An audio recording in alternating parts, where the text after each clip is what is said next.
प्रथम विश्वयुद्ध।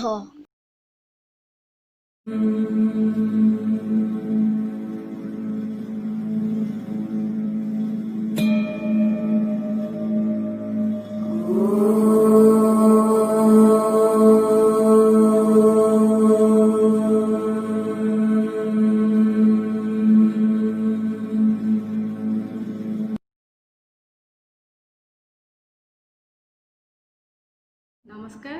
नवम श्रेणी समस्त शिशु भाई भौणी मानू आज कालांश को स्वागत तथा अभिनंदन। शिशु माने आम गत कालांश रिविजन क्लास आमर आरंभ हो रिविजन क्लास रे आम जो पुनरालोचना क्लास रे आम एशिया आफ्रिकार उपनिवेश भागर पुनरालोचना आमर सरी जाइए। तो आज कालांश आम आमर द्वितीय पाठ प्रथम विश्वयुद्धर पुनरालोचना विषय आलोचना करवा। तो पुनरालोचना आम कौन कौन देखा ना प्रथम विश्वयुद्ध आम समस्ते जाचे दुईटी कारण अच्छी, गोटे है सुदूर कारण और अन्यटी है आसन्न कारण। बुझीपारे? तो सुदूर कारण आम मुख्य मुख्य बिंदु गुड़िका जो गुड़िक अच्छी से गुड़िक आम प्रथम आलोचना कर। तो प्रथम आसला कूटनैतिक चुक्ति। तो आम समस्ते जाचे कूटनैतिक चुक्ति व्यवस्था जर्मनी चांसलर रूपे कार्य करथिबा 1871 मसीह रु 1890 मसीहा पर्यंत जर्मनी चांसलर थिले ओटो von बिस्मार्क। से यूरोप रे फ्रांस को एक घरिया करबा पई कूटनैतिक चुक्ति व्यवस्था आरंभ करथिले। एवं कूटनैतिक चुक्ति व्यवस्था बुझी पारले कि आरंभ करथिले ओटो von बिस्मार्क।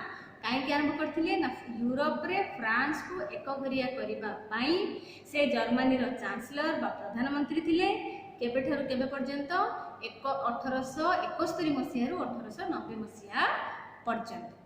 तो बर्तमान देखिए सीदान युद्ध। सीदान युद्ध केबे वो घा मध्य होइतिला ना 1870 मसीह रे 1870 मसीह रे फ्रांस एवं जर्मनी मध्य रे जेउ युद्ध होइतिला ताकू कहै जाय सीदान युद्ध।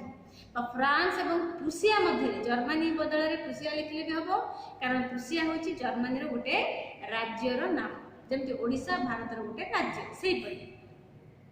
से परी फ्रैंकफर्ट संधि केबे हेतिला ना 1870 मसीह जो सीदान युद्ध होइतिला सेही युद्ध रे फ्रांस जर्मनी द्वारा परास्त होइतिला। तेणु क्षतिपूरण बाबद को फ्रांस जर्मनी को तार दुईटी अंचल आल्सेस एवं लॉरेन प्रदान करथिला। फलरे सेही कौ संधि अनुसार एटा हेतिला ना 1871 मसीह रे जो फ्रैंकफर्ट संधि स्वाक्षरित होइतिला सेही फ्रैंकफर्ट संधि अनुसार फ्रांस जर्मनी को दुईटी तार अंचल देतिला, गोटे है आल्सेस एवं अन्यटी है लॉरेन। से त्रिसम्राट संघ केउ मानकु नै गठन हेतिला ना जर्मनी रो chancellor Otto von Bismarck, Germany रो सम्राट, ऑस्ट्रिया सम्राट एवं रूसिया सम्राट, तीनोटी सम्राट को नहीं जर्मनी ऑस्ट्रिया रूसिया रो सम्राट मानकु नहीं जहाँ गठन करथिले ताकू कहला त्रिसम्राट संघ। किंतु 1878 मसीहार बर्लिन महासभा जेतेबेले ऑस्ट्रिया घोषणा कला जे ऑस्ट्रिया बल्कान अंचल रे प्रवेश करिबो, बल्कान अंचल को अधिकार करिबो, एकु ताकू एवं ताकू संपूर्ण रूपे समर्थन करथिले ओटो von बिस्मार्क। एथिरे रूसिया असंतोष प्रकाश करथिला एवं त्रिसम्राट संघरू ओहरी जाइथिला।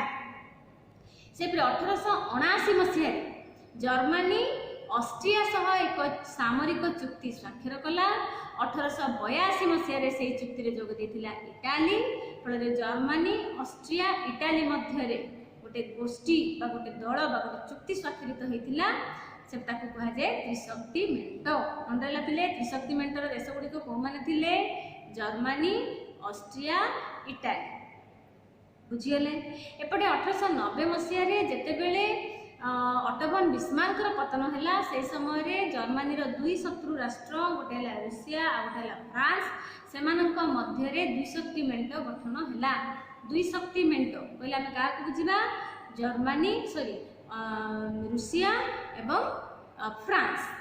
त्रिशक्ति मेंट आम क्या बुझा जर्मनी, इटाली एवं ऑस्ट्रिया। बुझीपारे? किंतु एते सब घटी जा सत्वे इंग्लैंड तार निरपेक्ष रही। इंग्लैंड ना वर्तमान सुधा आसी କିନ୍ତୁ ଯେତେବେଳେ ଜର୍ମାନୀର କାଇଜର ଦ୍ୱିତୀୟ ୱିଲିୟମ ଘୋଷଣା କଲେ ଯେ ଜର୍ମାନୀ ତାର ଆକ୍ରମଣାତ୍ମକ ନୀତି ଦ୍ୱାରା ସମଗ୍ର ବିଶ୍ୱରେ ଆଧିପତ୍ୟ ବିସ୍ତାର କରିବ, ଏହି ଘୋଷଣା ଦ୍ୱାରା ଇଂଲଣ୍ଡ ତାର ନିରପେକ୍ଷ ନୀତି ତ୍ୟାଗ କଲା ଏବଂ କ'ଣ କଲା ନା ସାଙ୍ଗେ ସାଙ୍ଗେ 3ଟି ଚୁକ୍ତି ସ୍ୱାକ୍ଷର କଲା। କେବେ କେବେ ନା 1902 ମସିହାରେ କଲା ଜାପାନ ସହ, 1904 ମସିହାରେ ଫ୍ରାନ୍ସ, 1907 ମସିହାରେ ରୁଷିଆ ସହ 3ଟି ଚୁକ୍ତି ସ୍ୱାକ୍ଷର କଲା ଏବଂ ଇଂଲଣ୍ଡ, ଫ୍ରାନ୍ସ ଏବଂ ରୁଷିଆ ମଧ୍ୟରେ ଯେଉଁ ଗୋଷ୍ଠୀ ଗଠନ ହେଲା ତାକୁ କୁହାଗଲା ତ୍ରିମିତ୍ର ପକ୍ଷ।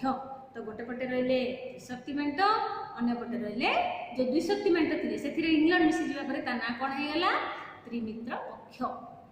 ବୁଝିଗଲେ କୂଟନୈତିକ ଚୁକ୍ତି ଏଟା ଦୀର୍ଘ ଉତ୍ତରମୂଳକ ଅଛି ଆଉ ଯେଉଁଗୁଡ଼ିକ ମୁଁ କହିଲି ତା ଭିତରୁ ହିଁ ପ୍ରଶ୍ନ ଆସିବ। ଆଚ୍ଛା ଦେନ୍ ଆସିଲା ତମର ଜର୍ମାନୀର ପ୍ରାଚ୍ୟ ନୀତି। ଏଥିରେ ମୁଁ କ'ଣ ଅଛି ଇମ୍ପୋର୍ଟାଣ୍ଟ ପ୍ରଶ୍ନ ନା ଜର୍ମାନୀ ତୁର୍କୀକୁ ତାର ଉତ୍ତମ ବନ୍ଧୁ ରାଷ୍ଟ୍ର ବୋଲି କାହିଁକି କହିଲା? କାରଣ ଜର୍ମାନୀ ତୁର୍କୀକୁ ତାର ଉତ୍ତମ ବନ୍ଧୁ ରାଷ୍ଟ୍ର ବୋଲି କହିଲା କାରଣ ଜର୍ମାନୀ ତୁର୍କୀ ସୁଲତାନଙ୍କ ଅନୁମତି ଆବଶ୍ୟକ କରୁଥିଲା। କ'ଣ ପାଇଁ ନା ବର୍ଲିନ ବାଗଦାଦ ରେଳପଥ ପ୍ରକଳ୍ପ ପାଇଁ ତଥା ତୁର୍କୀ ସହ ବାଣିଜ୍ୟ ବ୍ୟବସାୟ କରିବା ପାଇଁ। କେବଳ 2ଟି ପଏଣ୍ଟରେ ଆମେ ଲେଖିଦେବା ବର୍ଲିନ ବାଗଦାଦ ରେଳପଥ ପ୍ରକଳ୍ପ ଏବଂ ବାଣିଜ୍ୟ ବ୍ୟବସାୟର ଉନ୍ନତି। ଏହି 2ଟି କାରଣ ପାଇଁ ଜର୍ମାନୀ ତୁର୍କୀ ସୁଲତାନଙ୍କ ଅନୁମତି ଆବଶ୍ୟକ କରୁଥିଲା, ତେଣୁ ତୁର୍କୀକୁ ତାର ଉତ୍ତମ ବନ୍ଧୁ ରାଷ୍ଟ୍ର ବୋଲି ଘୋଷଣା କଲା ଏବଂ ଜର୍ମାନୀର ଏହି ବର୍ଲିନ ବାଗଦାଦ ରେଳପଥ ପ୍ରକଳ୍ପକୁ ଇଂଲଣ୍ଡ, ରୁଷିଆ, ଫ୍ରାନ୍ସ 3ଟି ଯାକ ଦେଶ ବିରୋଧ କରିଥିଲେ। କାହିଁକି ବିରୋଧ କରିଥିଲେ? କାରଣ ଇଂଲଣ୍ଡ ବିରୋଧ କଲା କାରଣ ଭାରତରେ ତାର ଆଧିପତ୍ୟ ପ୍ରତି ବିପଦ ସୃଷ୍ଟି ହେଉଥିଲା, ତେଣୁ ଇଂଲଣ୍ଡ ତାକୁ ବିରୋଧ କଲା। ସର୍ବିଆରେ ଫ୍ରାନ୍ସର ଆଧିପତ୍ୟ ପ୍ରତି ବିପଦ ସୃଷ୍ଟି ହେଉଥିଲା, ତେଣୁ ଫ୍ରାନ୍ସ ତାକୁ ବିରୋଧ କଲା। ରୁଷିଆ ଏମାନଙ୍କର ବନ୍ଧୁ ରାଷ୍ଟ୍ର ହେଇଥିବାରୁ ରୁଷିଆ ମଧ୍ୟ ତାକୁ ବିରୋଧ କଲା। ବୁଝିଗଲେ ପିଲାମାନେ କେଉଁ ଦେଶମାନେ ବିରୋଧ କରିଥିଲେ? England, France, Russia. ଇଂଲଣ୍ଡ ଏଇଥିପାଇଁ ବିରୋଧ କଲା କାରଣ ଭାରତରେ ଇଂଲଣ୍ଡର ଆଧିପତ୍ୟ ପ୍ରତି ବିପଦ ସୃଷ୍ଟି ହେଉଥିଲା। ଫ୍ରାନ୍ସ ବିରୋଧ କଲା କାରଣ ସର୍ବିଆରେ ଫ୍ରାନ୍ସର ଆଧିପତ୍ୟ ପ୍ରତି ବିପଦ ସୃଷ୍ଟି ହେଉଥିଲା ଏବଂ ରୁଷିଆ ଯେହେତୁ ଏମାନଙ୍କର ବନ୍ଧୁ ରାଷ୍ଟ୍ର ଥିଲା ଇଂଲଣ୍ଡ ଏବଂ ଫ୍ରାନ୍ସର, ତେଣୁ ରୁଷିଆ ମଧ୍ୟ ତାକୁ ବିରୋଧ କଲା। ଦେନ୍ ତୃତୀୟ କ'ଣ ଆସିଲା? ମରକ୍କୋର ସଙ୍କଟ। ମରକ୍କୋ ଏକ କ'ଣ ନା ମରକ୍କୋ ଗୋଟେ ଖଣିଜ ସମ୍ପଦ ପରିପୂର୍ଣ୍ଣ ଅଞ୍ଚଳ ଥିଲା। ମରକ୍କୋକୁ ଅଧିକାର କରିବା ପାଇଁ ଅନେକ ଦେଶ ବ୍ୟଗ୍ର ଥିଲେ। କେବଳ ପ୍ରଶ୍ନ ପଡ଼ିବ ମରକ୍କୋକୁ ଅଧିକାର କରିବା ପାଇଁ ଫ୍ରାନ୍ସ ବ୍ୟତୀତ ଅନ୍ୟ କେଉଁ ରାଷ୍ଟ୍ରମାନେ ବ୍ୟଗ୍ର ଥିଲେ ଓ କାହିଁକି? ଅନ୍ୟ କେଉଁ ରାଷ୍ଟ୍ରମାନେ ଥିଲେ? England, Germany, Italy, Spain. England, Germany, Italy, Spain. କାରଣ ମରକ୍କୋରେ ପ୍ରଚୁର ପରିମାଣର କ'ଣ ଥିଲା? ଖଣିଜ ସମ୍ପଦ ଭରପୁର ହେଇକି ରହିଥିଲା। ବୁଝିଗଲେ? ସେପରି ମରକ୍କୋର ଟାଞ୍ଜିୟର ସହରକୁ ଯାଇ ଜର୍ମାନୀର କାଇଜର ଦ୍ୱିତୀୟ ୱିଲିୟମ କ'ଣ ଘୋଷଣା କରିଥିଲେ? ମରକ୍କୋର ଟାଞ୍ଜିୟର ସହରକୁ ଯାଇ କାଇଜର ଦ୍ୱିତୀୟ ୱିଲିୟମ 1905 ମସିହାରେ 3ଟା ଘୋଷଣା କରିଥିଲେ। ମରକ୍କୋର ସମ୍ରାଟଙ୍କୁ ସୁରକ୍ଷା ଦେବେ, ମରକ୍କୋର ସାର୍ବଭୌମତ୍ୱ ବଜାୟ ରଖିବେ ଏବଂ ବାଣିଜ୍ୟ କ୍ଷେତ୍ରରେ ମରକ୍କୋକୁ ସବୁ ଦେଶ ସହ ବାଣିଜ୍ୟ କରିବା ପାଇଁ ସମାନ ସୁବିଧା ସୁଯୋଗ ପ୍ରଦାନ କରିବେ। ଏପରି 3ଟି ଘୋଷଣା କରିବା ଦ୍ୱାରା ଫ୍ରାନ୍ସର ମରକ୍କୋ ଅଧିକାର ବା ମରକ୍କୋ ଆଧିପତ୍ୟ ବିସ୍ତାର ନୀତିରେ କ'ଣ ହେଇଥିଲା? ପ୍ରତିବନ୍ଧକ ସୃଷ୍ଟି ହୋଇଥିଲା। ବୁଝିପାରିଲେ? ଦେନ୍ ତାପରେ ତମର କ'ଣ ଅଛି? ବୋସ୍ନିଆ ହର୍ଜେଗୋଭିନାର ସମସ୍ୟା। ତ ଆମେ ଜାଣିଛେ ଅଷ୍ଟ୍ରିଆର ଶେଷ ସମ୍ରାଟ କିଏ ଥିଲେ? Francis Joseph. ଫ୍ରାନ୍ସିସ୍ ଜୋସେଫ କେଉଁ 2 ଅଞ୍ଚଳର ବା କେଉଁ 2 ସାମ୍ରାଜ୍ୟର ମିଶ୍ରଣ ଘୋଷଣା କରିଥିଲେ? 1908 ମସିହା ଅକ୍ଟୋବର ମାସ 7 ତାରିଖରେ ଅଷ୍ଟ୍ରିଆର ଶେଷ ସମ୍ରାଟ ଫ୍ରାନ୍ସିସ୍ ଜୋସେଫ ବୋସ୍ନିଆ ଏବଂ ହର୍ଜେଗୋଭିନା ଏହି 2 ସାମ୍ରାଜ୍ୟ ଅଷ୍ଟ୍ରିଆରେ ମିଶ୍ରଣ ଘଟିଛି ବୋଲି ଘୋଷଣା କରିଥିଲେ। ଦେନ୍ ତାପରେ କ'ଣ ଆସିଲା? ତମର ଆଗାଦିର ସଙ୍କଟ। ଫ୍ରାନ୍ସକୁ ଧମକ ଦେବା ଉଦ୍ଦେଶ୍ୟରେ ଜର୍ମାନୀ କାଇଜର ଫ୍ରାନ୍ସର ମରକ୍କୋର ଆଗାଦିର ବନ୍ଦରକୁ କେଉଁ ଜାହାଜ ପଠାଇଥିଲେ? ଆମେ ଜାଣିଛେ ପାନ୍ଥର। କେଉଁ ଜାହାଜର ନାଁ କ'ଣ ଥିଲା? ପାନ୍ଥର। ବୁଝିଗଲେ? ଦେନ୍ ଆସିଲା ବଲକାନ ଯୁଦ୍ଧ। ବଲକାନ ଯୁଦ୍ଧ କେବେ ହେଇଥିଲା? 1912 ମସିହା ଓ 1913 ମସିହାରେ ବଲକାନ ଯୁଦ୍ଧ ହେଇଥିଲା। କାହା କାହା ମଧ୍ୟରେ ହେଇଥିଲା? ଅଷ୍ଟ୍ରିଆ ଏବଂ ସର୍ବିଆ ମଧ୍ୟରେ ଅଷ୍ଟ୍ରିଆ ଏବଂ ରୁଷିଆ ମଧ୍ୟରେ। ବଲକାନ ଯୁଦ୍ଧ କେବେ ହେଇଥିଲା, କାହା କାହା ମଧ୍ୟରେ ହୋଇଥିଲା। ସେପରି ଯୁଦ୍ଧକୁ ଏଡ଼ାଇବା ପାଇଁ କେଉଁଠାରେ ଓ କେବେ କେତେକ ଯୁଦ୍ଧ ନିବାରଣ ନୀତି ପ୍ରଣୟନ ହୋଇଥିଲା? କେଉଁଠାରେ ହେଇଥିଲା ନା ନେଦରଲ୍ୟାଣ୍ଡର ହେଗ୍ ଠାରେ 1899 ଓ 1907 ମସିହାରେ। ନେଦରଲ୍ୟାଣ୍ଡର ହେଗ୍ ଠାରେ 1899 ଏବଂ 1907 ମସିହାରେ ଯୁଦ୍ଧକୁ ଏଡ଼ାଇବା ପାଇଁ କେତେକ ଯୁଦ୍ଧ ନିବାରଣ ନୀତି ପ୍ରଣୟନ ହୋଇଥିଲା। ତ ଏତିକି ହେଉଛି ଆମର କିଛିଟା ପ୍ରଥମ ବିଶ୍ୱଯୁଦ୍ଧର ସୁଦୂର କାରଣର କିଛିଟା ଇମ୍ପୋର୍ଟାଣ୍ଟ ବିନ୍ଦୁ ଅଛି। ଦେନ୍ ଆମେ ଦେଖିବା ଆସନ୍ନ କାରଣ। ପ୍ରଥମ ବିଶ୍ୱଯୁଦ୍ଧର ଆସନ୍ନ କାରଣ ଆମେ ସମସ୍ତେ ଜାଣିଛେ। ଆସନ୍ନ କାରଣ ମାନେ ଏମିତି ଗୋଟେ ଘଟଣା ଘଟିଲା ଯୋଉ ଘଟଣାକୁ କେନ୍ଦ୍ର କରି ପ୍ରଥମ ବିଶ୍ୱଯୁଦ୍ଧ ହେଇଥିଲା। କ'ଣ ନା ଫ୍ରାନ୍ସିସ୍ ଫର୍ଡିନାଣ୍ଡଙ୍କ ହତ୍ୟା। ଫ୍ରାନ୍ସିସ୍ ଫର୍ଡିନାଣ୍ଡଙ୍କ ହତ୍ୟା କ'ଣ ଥିଲେ ନା ଆର୍କଡ୍ୟୁକ୍ ଫ୍ରାନ୍ସିସ୍ ଫର୍ଡିନାଣ୍ଡ କିଏ ଥିଲେ ନା ଅଷ୍ଟ୍ରିଆର ସମ୍ରାଟ ଯୋଉ ଥିଲେ ଫ୍ରାନ୍ସିସ୍ ଯୋସେଫ ତାଙ୍କର ପୁତୁରା ଥିଲେ, ଅର୍ଥାତ୍ ଅଷ୍ଟ୍ରିଆର ରାଜକୁମାର ବା ଅଷ୍ଟ୍ରିଆ ରାଜଗାଦୀର ଉତ୍ତରାଧିକାରୀ ଥିଲେ। ଆର୍କଡ୍ୟୁକ୍ ଫ୍ରାନ୍ସିସ୍ ଫର୍ଡିନାଣ୍ଡ ଏବଂ ତାଙ୍କ ପତ୍ନୀ କିଏ ଥିଲେ ସୋଫିଆ। ଆର୍କଡ୍ୟୁକ୍ ଫ୍ରାନ୍ସିସ୍ ଫର୍ଡିନାଣ୍ଡ ଏବଂ ତାଙ୍କ ପତ୍ନୀ ସୋଫିଆଙ୍କୁ ବୋସ୍ନିଆର ରାଜଧାନୀ ସାରାଜେଭୋ ଠାରେ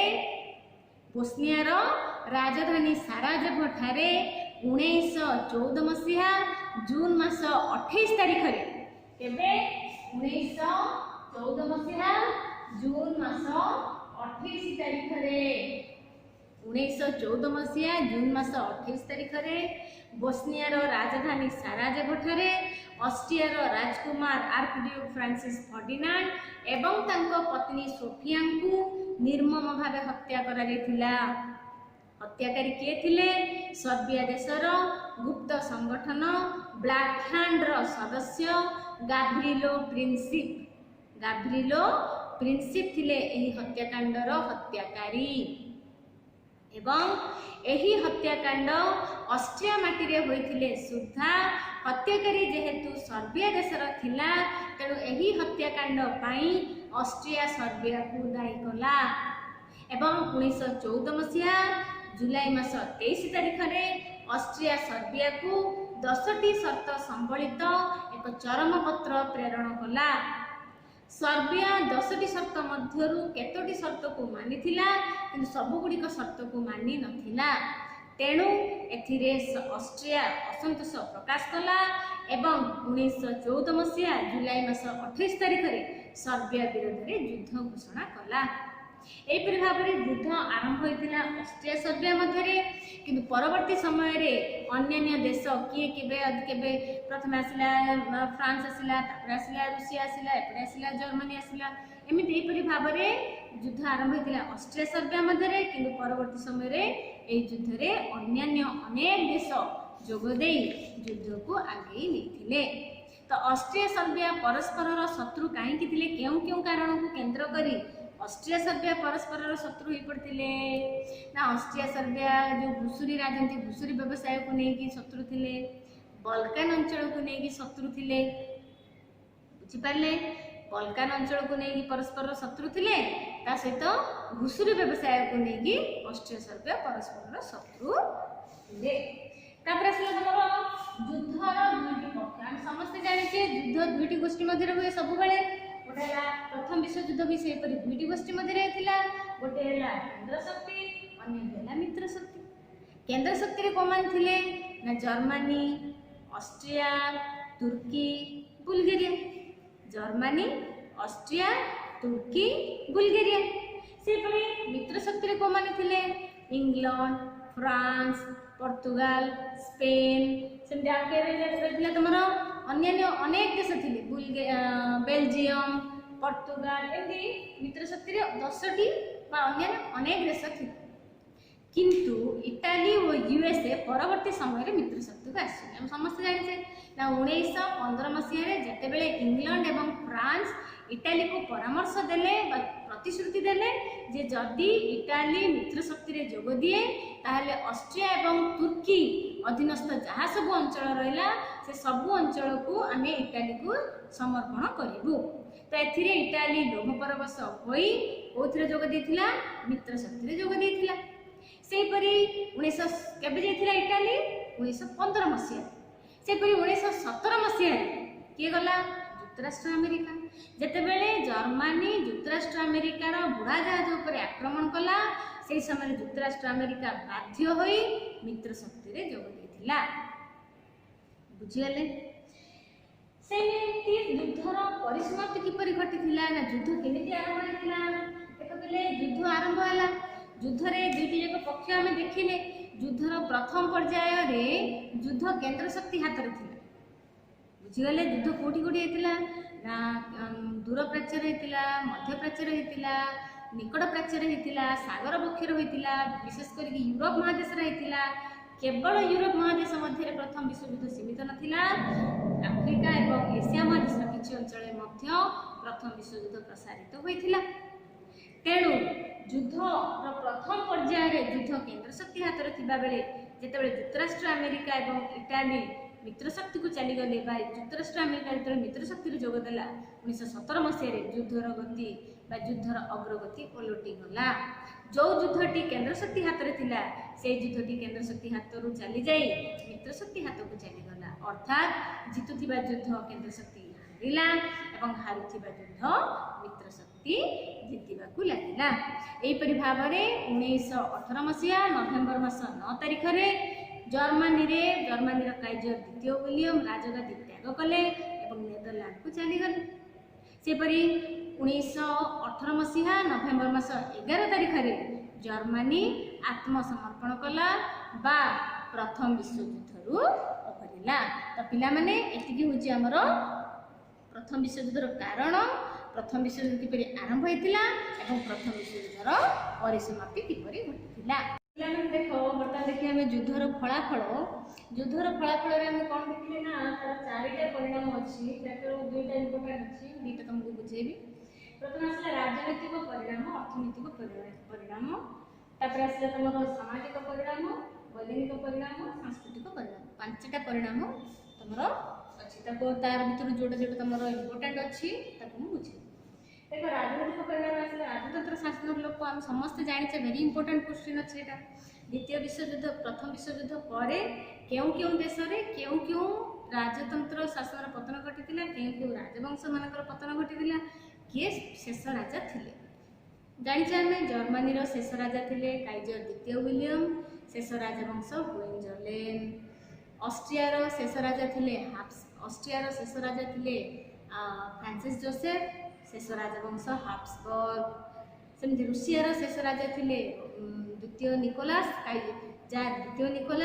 एवं शेष राजवंश थिला रोमानोव तुर्की रो शेष राजवंश थिला उस्मानी एवं शेष राजा थिले षष्ठ मोहम्मद वाइदुद्दीन केबे पतन होइतिला रो 1922 मसिया रे एवं शेष खलीफा थिले अबद अल मजीद 1923 मसिया रे एकर पतन होइतिला एतिकी हमें मन रखबा जर्मनी ऑस्ट्रिया रूसिया एवं तुर्की बुझिगले पिले एटा बढ़िया करी वीडियो पठाई जा बहिर मते देछि अच्छा देन आसला तमरो आंतर्जातिकवादर क्रम विकास अर्थात जेतेले युद्ध सरी गला युद्ध सरीबा परे विश्ववासी चिंता कले जे युद्ध कोनोसी समस्यार समाधानर विकल्प नुहे तेणु एक आंतर्जातिक संगठनर आवश्यकता अछि बोली फ्रांस कोन कला 1919 मसिया रे जो तार राजधानी पेरिस ठारे पेरिस शांति सम्मेलन अनुष्ठित कला एवं सेही पेरिस शांति सम्मेलन रे फ्रांस विजित राष्ट्र मानक सह अर्थात हारि जाइथिबा राष्ट्र मानक सह केतटी चुक्ति स्वाक्षरित करथिला कौन से चुक्ति गुड़िक थिला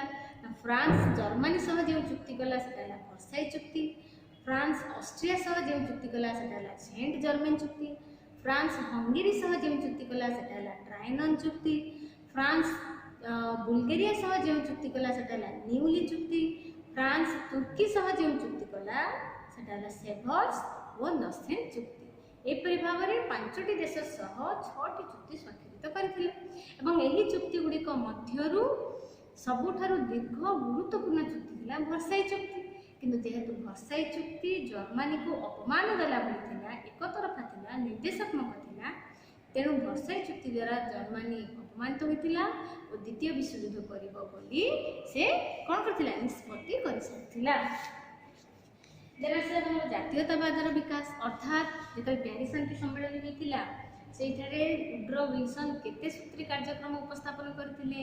14 ସୂତ୍ରୀ କାର୍ଯ୍ୟକ୍ରମ ଉପସ୍ଥାପନ କଲେ। ପ୍ୟାରିସ୍ ଶାନ୍ତି ସମ୍ମିଳନୀ ସରିବା ପରେ କେଉଁ କେଉଁ ନୂତନ ରାଷ୍ଟ୍ର ଗଠନ ହୋଇଥିଲା? ତାର ଅର୍ଥ କ'ଣ ନା ପ୍ୟାରିସ୍ ଶାନ୍ତି ସମ୍ମିଳନୀର ଅବ୍ୟବହିତ ପରେ ଗଠନ ହୋଇଥିବା ରାଷ୍ଟ୍ରଗୁଡ଼ିକର ନାମ କ'ଣ ଥିଲା?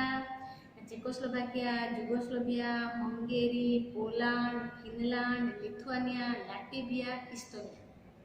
ମଣ୍ଡଲା ପିଲାମାନେ Czechoslovakia, Yugoslavia, Hungary, Poland, Finland, Lithuania, Estonia, Latvia.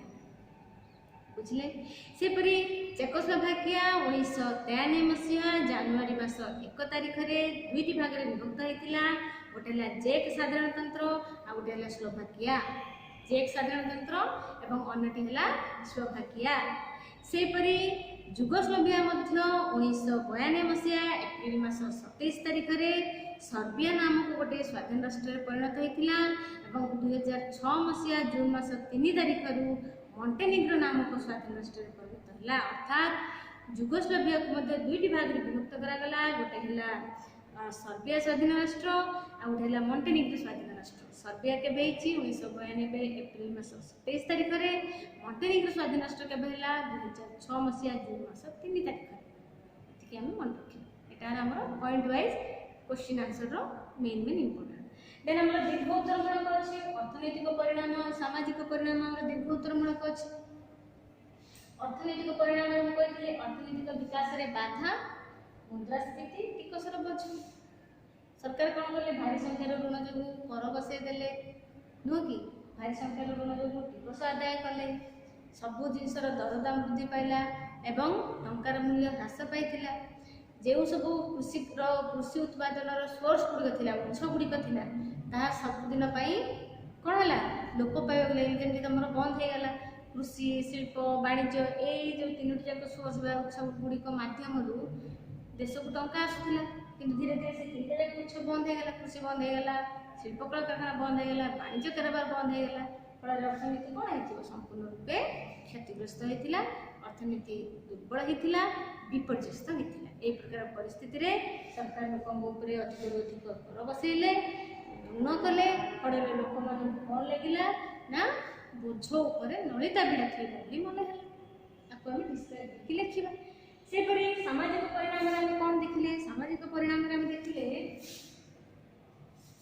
तार चार्टा कारण अच्छी महिला मान जीवन में परिवर्तन वर्णगत तिक्तता दूरीकरण श्रमिक मान पुनरुत्थान शिक्षार प्रगति शिथिल ये तीन परिणाम सकारात्मक इफेक्ट अच्छे पॉजिटिव इफेक्ट सकारात्मक किंतु शिक्षा आसला नकारात्मक अर्थात जो नारी माने जो महिला माने द्वितीय विश्वयुद्ध पूर्व चारिकांथ मध्य आबद्ध हो रोते केवल से घर काम मध्य निजक नियोजित करुले बाहर लोकों बाहर दुनिया सह कौन संपर्क नाला द्वितीय विश्वयुद्ध है प्रथम विश्वयुद्ध है देशर पुरुष मानक डाकर आसला से कौन कले युद्ध को चलीगले से पुरुष मान खाली स्थान पूरण करने नारी मान डाकर है नारी मैंने चारिकांत मध्य रोते से पाद घर बाहर पड़ा से दुनिया कौन जानिले राजनीति कौन जानिले देशर क्षमता कौन जानिले तेणु से पुरुष मान समान मर्यादा समान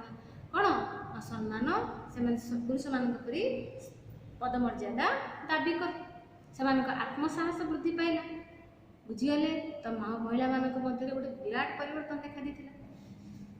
सेपरी जो प्रथम विश्वयुद्ध होता से समय गोरा माने कला मान मिसिक रही अर्थात एशिया आफ्रिकार सैन्य मैंने यूरोपर सैन्य मान गोटे स्थान में मिसिक रही फल से दीर्घ वर्ष काल जेहेतु से मिसिक रही निकटतर होगा लगे फल से जो वर्णगत तिक्तता था किसी परिमाण में कमिबा लगे। श्रमिक मैंने जो युद्ध है श्रमिक मैंने अनेक काम कले निजक बलिदान देले देशपाई तेणु से सरकार आगे दाबी कले कहले आम युद्ध समय युद्ध उपकरण उत्पादन कर युद्ध समय युद्ध लड़ीचु आम देशपाई अनेक कार्य करूँ तेणु राजनीति क्षेत्र में देशर उन्नति क्षेत्र में आमर स्थान दि जाऊ आमको पदमर्यादा दि जाऊ से दाबी कले से जीवन में विराट परिवर्तन देखा कि शिक्षार प्रगति शिथिलता आसला अर्थात शिक्षा क्षेत्र में संपूर्ण रूपे शिक्षा विपर्यस्त होगा लगे कारण जो डाकरा आसला उभय शिक्षार्थी और शिक्षक दुईटी जाक पड़े कौटी चलीगले युद्ध को चलीगले फल शिक्षानुष्ठान गुड़िक बंद है जो शिक्षक ना शिक्षार्थी ना शिक्षानुष्ठान क्या धरिकी चलो तेणु शिक्षानुष्ठान गुड़िक ताला पड़ा एवं ज्योतिकी शिक्षानुष्ठान चलला से केवल सामरिक शिक्षा को बाध्यतामूलक कराला केवल सामरिक शिक्षा दिगला बुझीपारे पिला आसला वैज्ञानिक परिणाम सांस्कृतिक परिणाम यहाँ तुम वैज्ञानिक परिणाम नकारात्मक प्रभाव अच्छे सांस्कृतिक वैज्ञानिक परिणाम सकारात्मक प्रभाव अच्छे सांस्कृतिक परिणाम नकारात्मक अच्छे केमी वैज्ञानिक सकारात्मक है ना जेहतु युद्ध चलला घमाघट युद्ध चलला परस्पर मध्य गोटे प्रतियोगितामूलक मनोभाव चलला उभय पक्ष चाहिए केमी अधिक अधिक उन्नत धरणर युद्धास्त्र युद्ध उपकरण कौन करेंगे उत्पादन करेंगे तेणु से वैज्ञानिक मैंने अधिक अधिक तथ्य आविष्कार कले अधिक अधिक गवेषणा कले फल विज्ञान क्षेत्र में किसी परिमाण उन्नति घटी कि संस्कृति को देशर संस्कृति को बहन करुवा बड़ बड़ अट्टालिका ऐतिह्य को बहन करुवा जो उपादान गुड़िक थिला युद्ध जो संपूर्ण रूपे विपर्यस्त होता शह शह हजार हजार अट्टालिका गिर्जा विश्वविद्यालय सब गुड़िक जली पोड़ी ध्वंस हो जाता चाष जमी नष्ट हो जाता सुंदर सुंदर बगीचा उद्यान ये सब गुड़िक जली पोड़ी नष्ट हो जाता तेणु संस्कृति क्षेत्र में संपूर्ण रूपे नकारात्मक प्रभाव पड़ा तो यहपरी भाव में पे आमर प्रथम विश्वयुद्धर परिसमाप्ति घटला जो गुड़िक मुझे रिविजन क्लास करके पठाऊँगी निश्चित रूपे पढ़ा जहाँ बुझा जदि पड़ूनी आम पूर्व वीडियो मुझे पठेगी आम निश्चित रूपे देखा जदि भी बुझा पड़ूनी मत निश्चित रूपे फोन करके डाउट क्लियर कर रोची धन्यवाद।